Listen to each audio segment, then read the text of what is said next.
ایراد هر سری از آیفون رو به همون بگو. سری 13، عمر باتریشون کمه، پرو مکسش دوربینشون لک میافت. سری 14، 14 پرو مکسش سنگینه و خط سبز مخصوصا تو پرو میفته رو صف.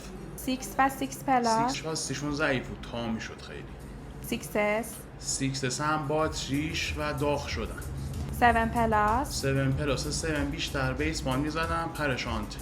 سری X، در به داغون دیگه فیس آیدیاش میپرید، LCDش هم ضعیف. 8 و 8 پلاس، 8 بیشتر آیس صوتشون میپرید. سری 16، سری 16 خیلی داغ میشد، باتریشون زود میومد پایین. اگه از آداپتور کپی استفاده کنی آیس شارژش میسوزه. سری 12، اسپیکر بالاشون میسوزه و آنتنشون هم مشکل، پرش آنتن داره. سری 11، 11 LCDشون لکه میافتاد، لکه زرد. 12 مینی و 13 مینی، هم بد فروشن، هم باتریشون ضعیفه، مخصوصا 12 مینی تاچش هم خیلی بد کار می‌کنه. سری 15، خیلی داغ میشدن مخصوصا تو پروش. 5S، دکمه تاچ آیدیش خراب میشه چون اولین گوشی بود سری حس گلس انگشت داشت، برام عیبش زیاد بود.